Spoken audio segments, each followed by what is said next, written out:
14 मई 1987 को देश के प्रधानमंत्री राजीव गांधी, विदेश मंत्री ND. Tiwari, research analyse wing के चीफ ए.के. वर्मा बैठे हुए थे।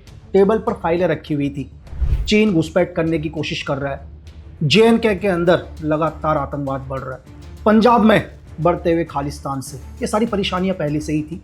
तभी एक ऐसी रिपोर्ट आती है जिससे देश के प्रधानमंत्री, RNW चीफ, विदेश मंत्री शॉक हो जाते हैं। उन्हें पता चलता है कि कुछ देर पहले फिजी के कर्नल रबुका ने तख्ता पलट कर दिया। सारे मंत्रियों को जेल के अंदर डाल दिया। हिंदुस्तानियों को गोलियां मारी जा रही हैं। क्यों? क्योंकि कर्नल रबुका नफरत करता था हिंदुस्तान से, हिंदुस्तानियों से। 1819 से 1947 तक जब हिंदुस्तान आज़ाद हुआ, उस टाइम फिजी के अंदर जो भारतीयों की जो जनसंख्या थी वो लगभग 50% थी। क्योंकि हम तो आज़ाद हो गए थे, लेकिन अंग्रेजों को क्या था, फिजी के अंदर खेती करने के लिए लोगों की ज़रूरत थी। तब वो यूपी, बिहार, हिंदुस्तान के कई जगह से बहुत सारे लोगों को लेकर गए। और जब फिजी आज़ाद हुआ तो अंग्रेजों ने क्या किया, जाते जैसे हिंदुस्तान के अंदर विभाजन, नफरत का बीज जो बोकर गए थे, सेम फिजी के अंदर भी बोकर गए। उन्होंने एक ऐसी पार्टी को सत्ता पर बैठाया जो हिंदुस्तानियों से नफरत करता था। ये थी अलायंस पार्टी। और इनके जो प्रधानमंत्री बने वो बने रातो मारा। इनकी सोच थी कि फिजी के अंदर सिर्फ फिजी मूल के ही लोग रहेंगे, हिंदुस्तानी नहीं रहेंगे। और तभी से क्या हुआ, हिंदुस्तानियों के ऊपर धीरे धीरे अत्याचार होने शुरू हुए। इन्होंने जितने भी ऊपर के पोस्ट थे, चाहे पुलिस फोर्स में हो, वहाँ की आर्मी के अंदर हो, ऐसे आदमियों को सत्ता पर बैठाया जो हिंदुस्तानियों से नफरत करते थे। और धीरे धीरे क्या हुआ, जो 1964 में एक फेडरेशन पार्टी वहाँ पर बनाई गई थी, उनको धीरे धीरे भारतीयों का समर्थन मिलता गया और यह पार्टी धीरे धीरे मजबूत होती गई। और जब इलेक्शन हुए तो फेडरेशन पार्टी क्या हुई, पूर्ण बहुमत से जीती।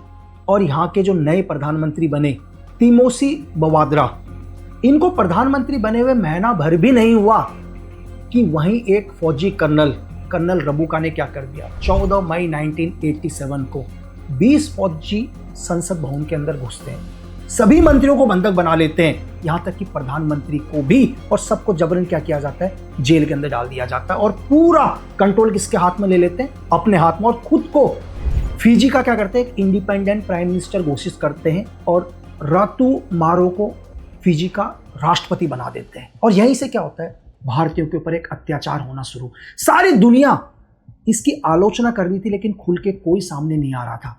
और तभी देश के एन.डी. तिवारी या रिसर्च एंड एनालाइज विंग के चीफ ए.के. वर्मा देश के प्रधानमंत्री को बताते हैं कि आज भी फिजी के अंदर जो 50% लोग हैं, वो सिर्फ एक ही से उम्मीद कर रहे हैं। वो किससे, कि हिंदुस्तान से, कि हिंदुस्तान हमारी मदद करेगा। जहां अमेरिका, बड़े बड़े पावरफुल देश इसकी आलोचना कर रहे थे, लेकिन खुल कर रबुका का क्या कर रहा था, विरोध कोई नहीं कर रहा था।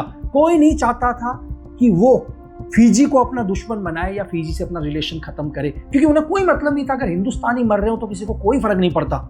24 घंटे के अंदर हमारे RNW के जो चीफ हैं, वो माननीय प्रधानमंत्री को एक सीक्रेट डॉक्यूमेंट्स देते हैं, एक फाइल जिसमें पूरी डिटेल दी होती है फिजी की, कि फिजी की तख्ता कैसे पलट किया गया, कैसे रबुका ने धीरे धीरे क्या हुआ, आर्मी के अंदर जाके फौजियों को भड़काना शुरू किया, सारे फौज को अपने पक्ष में लेकर आया। और जैसे ही उसे लगा कि सारी सेना उसके पक्ष में, उसने क्या किया, 14 मई 1987 को फिजी का तख्ता पलट कर दिया।